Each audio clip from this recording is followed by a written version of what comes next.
குறைந்த விலை நிறைந்த தரம். தங்கள் தேவைகள் அனைத்தும் ஒரே இடத்தில். ஜெயச்சந்திரன்.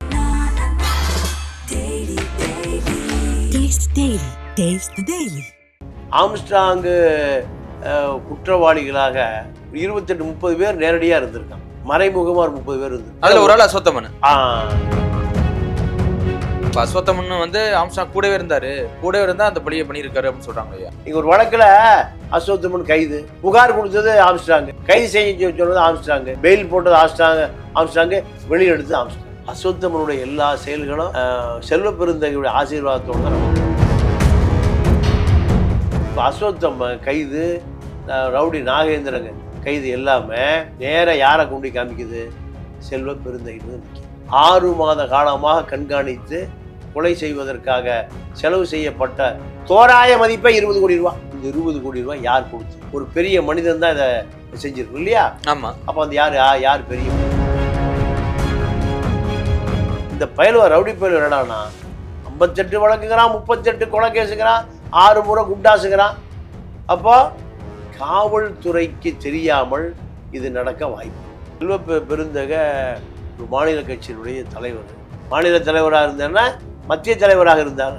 ஆம்ஸ்ட்ராங் கொலை வழக்கு புதிதாக 2ஆம் கட்ட விசாரணை துவக்கும். அது விசாரிக்கவே முடியாதுன்னு சொல்ல முடியாது. உண்மையாகவே செல்வ பெருந்தகையே குற்றவாளியாக இருந்தாலும் சிபிஐ இந்த வழக்கை கையில் எடுத்தா இந்த வட இந்திய அதிகாரிகளை, குஜராத் அதிகாரிகளை, பீகார் அதிகாரிகளை, நம்ம ஊர் அதிகாரி போய் விலைக்கெல்லாம் வாங்க முடியும். அப்போ உண்மை நடக்கும். கிங் டிவி நேயர்களுக்கு வணக்கம். இன்று நம்மோடு இணைந்திருப்பவர் மூத்த பத்திரிகையாளர் திரு தமிழா பாண்டியன் அவர்கள். ஐயா வணக்கம். வணக்கம். ஜூலை 5ஆம் தேதி ஆம்ஸ்ட்ராங் கொலை நடத்தப்பட்டது. அதுலேருந்து பார்த்தீங்கன்னா பல்வேறு ரவுடிகள் இன்னைக்கு பொன்னேபாலில் ஆரம்பிச்சு கிட்டத்தட்ட கடைசியாக செல்வபிரதியில் வந்து நிற்குது. செல்வபிரதங்க இதில் தொடர்பு இருக்கு, கண்டிப்பாக அவர் விசாரிங்க, அவர் தலைமை பொறுப்புல தூக்குங்க, தலைவர் பதவியில தூக்குங்க சொல்லி ராகுல் காந்திக்கு கடிதம் எழுதியிருக்காங்க. பொதுச்செயலர் ஜெய்சங்கர் உட்பட, பிஎஸ்பி பொதுச்செயலர் ஜெய்சங்கர் உட்பட பல பேர் கடிதம் எழுதியிருக்காங்க. ஆனால் இதில் வந்து விடாப்படியே நிற்கிறாங்க, செல்வபிரதங்க விசாரிச்சே ஆகணும் அப்படின்னு சொல்லி. ஆனால் செல்வபிரதங்க என்னன்னா, என் மேலே நீங்கள் அபண்டமாக குற்றம் சுமத்துறீங்க, 100 கோடி நஷ்டேடு கொடுக்கணும், 14 நாட்களுக்குள்ள மன்னிப்பு கேட்கணும்னு சொன்னார். அதுக்கப்புறம் அப்படியே பின்வாங்கி 10 கோடி நஷ்டேடு தரனா 14 நாட்களுக்குள்ள மன்னிப்பு கேட்கணும்னு சொல்லியிருக்காரு. அதற்கப்புறம் எந்த ஒரு தகவலும் இல்லையா இதே செல்வபிரந்தகை தரப்புல? என்ன நடக்குது? உண்மையிலேயே செல்வபிரந்தகைக்கு ஆம்ஸ்ட்ராங் கொலையில தொடர்பு இருக்கா இல்லையா? இப்போ செல்வ பெருந்தகை மீது சுமத்தப்படுகிற குற்றச்சாட்டு அஸ்வத்தமன் கைது தான். அஸ்வத்தமனுடைய அப்பா ரவுடி நாகேந்திரன், நாகேந்திரன் 2 பேருமே ஆயுள் தண்டனை கைதியா உள்ளதான் இருக்காரு. ஆமா. இப்போ ஆம்ஸ்ட்ராங்கோடு ஒரு முறை இல்லை, 2 முறை இல்லை, பல முறை தொலைபேசியில் வாரே நடந்திருக்கு. யார்? நாகேந்திரன் பேசியிருக்காரு ஜெயில இருந்து. ஆமா. இல்லை அது மாதிரி பண்ண முடியுமா ஐயா? பண்ணலாம், அது எதை வேணா பண்ணலாம்.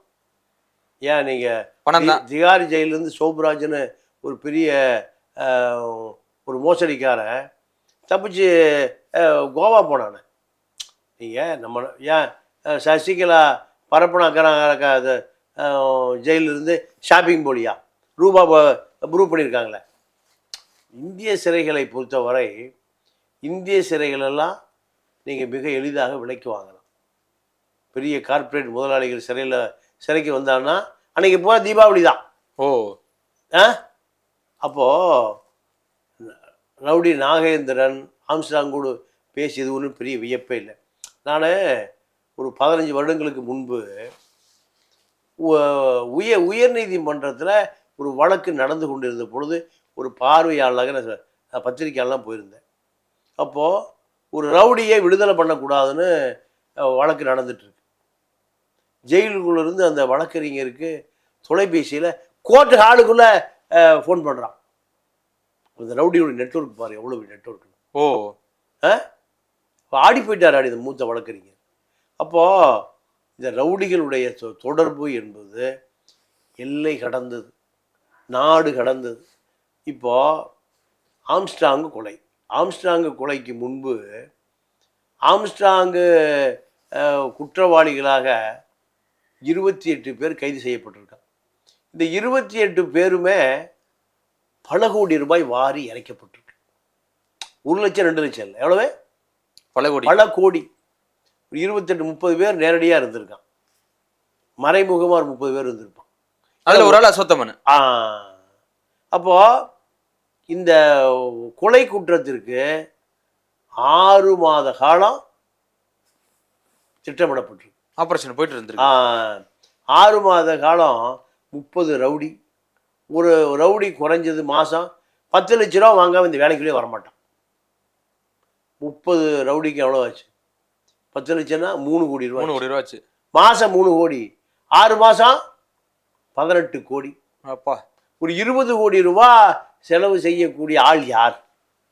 சாதாரண ஆளாக இருக்க முடியுமா? கண்டிப்பா ஏப்ப சாப்பையாக இருக்க முடியாது. ஆம்ஸ்ட்ராங் ஏதோ வழி போக்கணும் இல்லை, இப்படி ரோடு நடந்து போயிட்டு இருப்பாரு, கொலை பண்ணிட்டு போயிடலான்னு. ஒரு மாநில தலைவர் துப்பாக்கி வச்சிருப்பாரு, பாதுகாப்பு ஆள், அம்பு, காரு, வண்டி, வாகனம், ஒரு 50 வழக்கறிஞர், இப்படி இருக்கக்கூடிய ஆள். அப்போ இவரை 6 மாத காலமாக கண்காணித்து கொலை செய்வதற்காக செலவு செய்யப்பட்ட தோராய மதிப்பை 20 கோடி ரூபா. இந்த 20 கோடி ரூபா யார் கொடுத்தது? பொன்னை பாலா, இல்லை திருவேங்கடமா, காக்காத்தோப்பு பாலாஜியா? யார் கொடுத்தது? யாராவது ஒரு பெரிய மனிதன் தான் இதை செஞ்சிருக்கணும் இல்லையா? ஆமாம். அப்போ அந்த யார் பெரிய மனிதன்? இப்போ அஸ்வத்தம்ம கைது.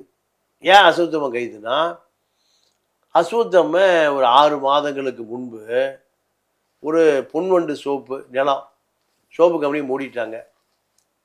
ஆனால் அந்த நிலம் உரிமையாளர் விற்க முயற்சி பண்ணுறாரு, வாங்குறதுக்கு முயற்சி பண்ணுறாரு. அஸ்வத்தம்ம நடுவில் போய் துப்பாக்கி காமிச்சு மிரட்டி, எனக்கு ஏக்கராவுக்கு 50 லட்சம் கொடுன்னு கேட்குறாரு. 100 ஏக்கராவுக்கு 50 கோடி கேட்குறாரு. எனக்கு கொடுத்தே ஆகணும், கொடுக்கலன்னா வாங்குறவனு இருக்க மாட்டான், விற்கிறவனு இருக்க மாட்டான். ஏன்னா காக்காத்தோப்பு பாலாஜி தான் 9 மர்டர் கேஸ் இருக்குது. இந்த கைது செய்யப்பட்ட அத்தனை அக்யூஸ்டுகளுக்கும் 5, 7, 9, 58 வழக்கு. காக்காத்தோப்பு பாலாஜி மேலே 58 வழக்கு, சிசி ராஜா மேலே 34 வழக்கு, 5 கொலை வழக்கு, 6 குண்டர் சட்டம். அப்போது இதுதான் இவர்களுடைய மெடல். நீங்கள் இராணுவ அதிகாரி பார்த்தோம்னா சட்டமுறை மெடலாக வந்துருக்கு. ஆமாம். பல போர்களை சந்திச்சிருப்பார், கிரேட் ஏறிட்டே, பல யுத்தத்தை சந்திச்சிருப்பார், பல பீரங்கி படைய வழி நடத்திட்டு போயிருப்பார். அதுக்காகத்தான் இவ்வளோ மெடல். இந்த ரவுடி பயலுவ என்னடானா 58 வழக்குங்கிறான், 38 கொலை கேஸுங்கிறான், 6 முறை குண்டாசுங்கிறான்.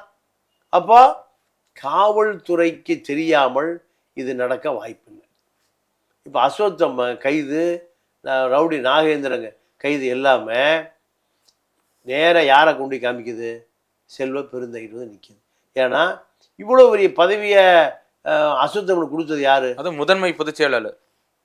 சின்ன 30 வயசு, 31 வயசு, 31 வயசு. 31 வயசில் ஒரு அகில இந்திய கட்சியில் தமிழ் மாநில இளைஞரணி செயலாளர். அப்போ இந்த இப்போ பதவி மற்றவனை அச்சப்பட வைக்கும். ஒரு சாதாரண காவல்துறை அதிகாரி போய் கைது பண்ணிடுவாரா? கண்டிப்பாக முடியாது. இந்த பதவியை கொடுத்தது யார்? இந்த பதவி எதற்கு பயன்படுத்தப்பட்டது? இல்லையா? அப்பா ஆயுள் தண்டனை கைதி, பிரபல ரவுடி, அவர் பையன் இப்போ பதவி கடனை எப்படியா கொடுக்க முடியும்? இல்லை, அதில் காங்கிரஸ் தரப்பு எதிர்ப்பு தெரிவிக்கல. இல்லை, அதாவது என்னன்னா, செல்வ பெருந்தகை உடைய ஆர்வத்தின் காலமாக பதவி கொடுக்கப்பட்டது. ஆனால் இந்த பதவிக்கு பின்னாடி ஒரு பெரிய மர்ம அரசியல் இருக்கு. அஸ்வத்தம்மனுடைய எல்லா செயல்களும் செல்வ பெருந்தகையுடைய ஆசீர்வாதத்தோடு தான் நடக்குது. இதுதான் இப்போ இந்த மர்டர் கேஸில் சந்தேகப்படுறாங்க. நீங்கள் ஜெய்சங்கர் தரப்பு, மனைவி மலர்குடி தரப்பு என்ன சொல்லுதுன்னா, மாநில தலைவர் இருக்கிறதுனால காவல்துறை விசாரிக்க மாட்டேங்குது. பதவி எடுத்துட்டிங்கன்னா மிக எளிதாக போய் காவல்துறை விசாரிக்கும். அதான் டேரக்டர் ராகுல் லெட்டர் எழுதுறாங்க. நீங்கள் அஸ்வத்தம்மனுக்கும் செல்வ பெருந்தகைக்கும் மிகப்பெரிய நெருக்கம். இந்த நெருக்கம் ஏன் கொலையில் முடிஞ்சிடக்கூடாது? ஏன்னா நார்த்து மெட்ராஸில் 2 பேர் தான் பெரிய தலைவர்கள். ஒன்று செல்வ பெருந்தகை, இன்னொரு ஆம்ஸ்ட்ராங். அப்போ ஆம்ஸ்ட்ராங்கை பொறுத்தவரை ரவுடி நாகேந்திரனுக்கும் செக்கு, அஸ்வத்தம்மனுக்கும் செக்கு. நீங்கள் ஒரு வழக்கில் அஸ்வத்தம்மன் கைது, புகார் கொடுத்தது ஆம்ஸ்ட்ராங்கு, கைது செய்ய சொன்னது ஆம்ஸ்ட்ராங்கு, பெயில் போட்டது ஆம்ஸ்ட்ராங்கு, வெளியெடுத்தது ஆம்ஸ்ட்ராங். ஆனா கூடவே இருந்து சொல்றாரு ஐயா. இப்ப அஸ்வத்தமன் வந்து ஆம்ஸ்ட்ராங் கூடவே இருந்தாரு, கூடவே இருந்தா அந்த பழியை பண்ணியிருக்காரு அப்படின்னு சொல்றாங்க ஐயா. இல்லை, அதுதான் இது அதிர்ச்சி.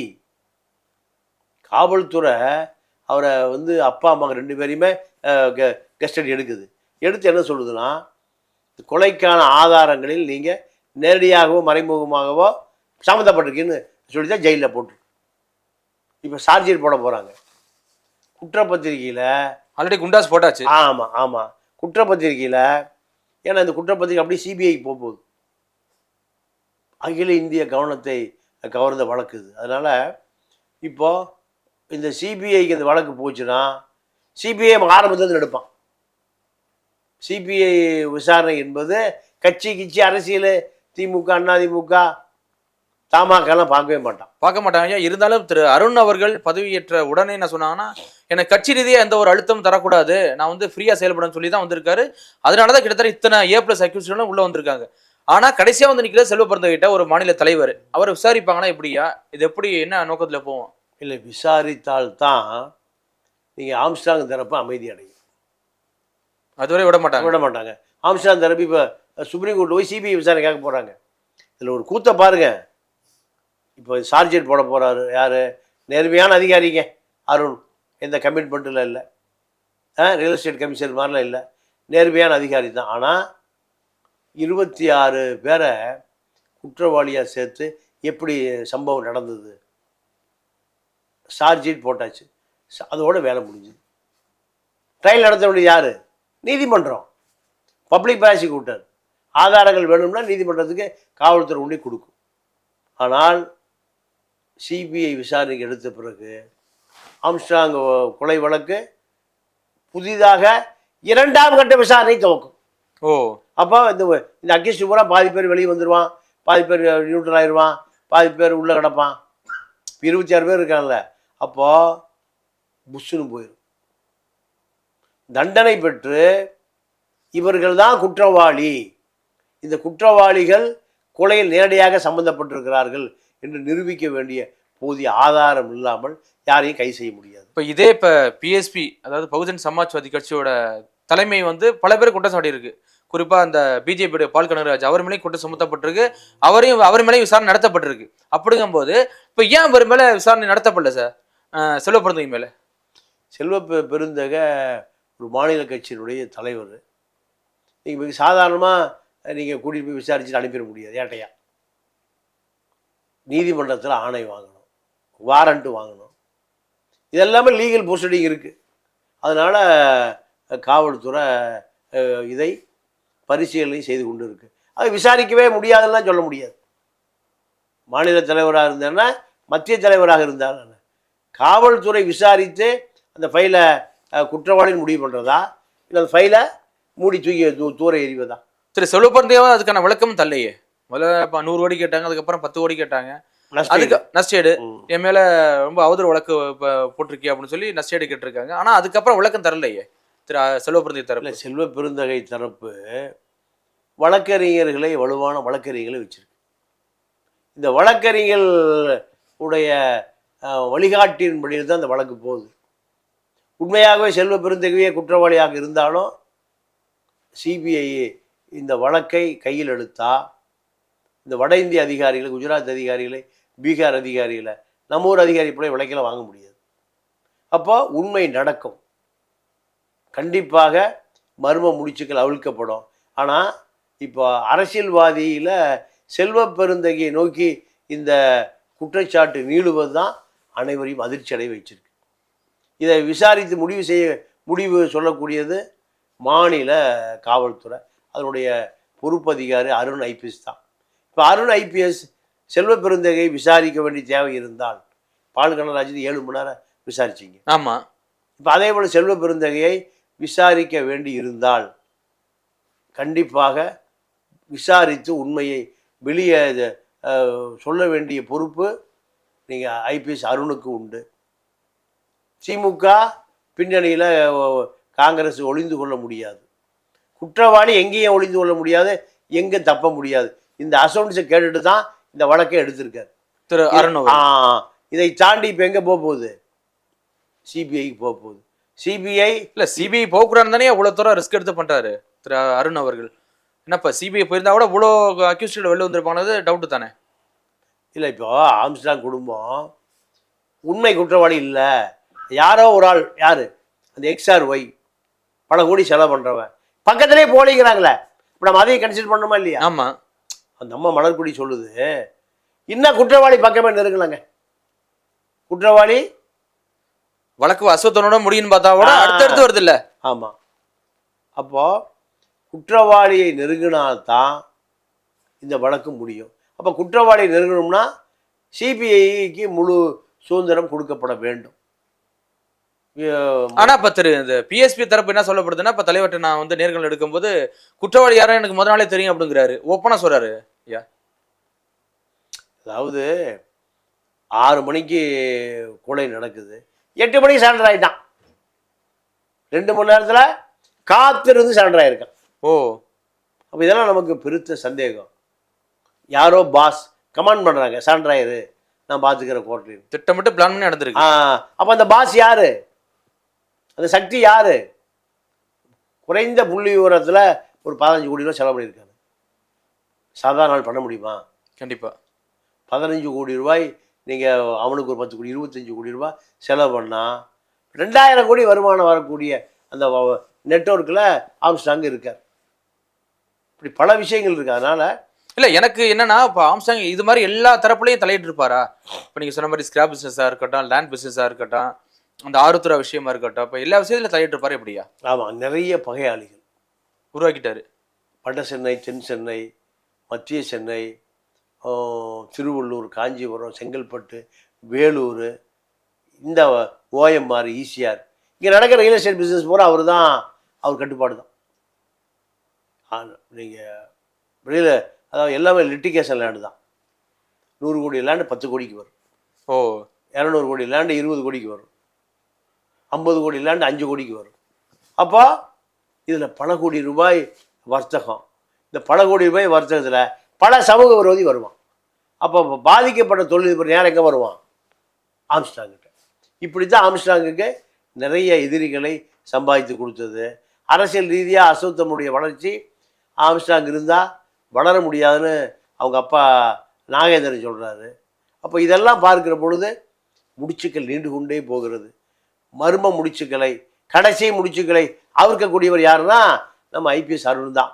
அவரை நம்பியிருப்பதை தவிர வேறு வழி இல்லை. இந்த 3 மிருகங்களை என்கவுண்டர் செய்ததன் மூலம் பெருசாக பேசப்படுற ஜனநாயகத்தை,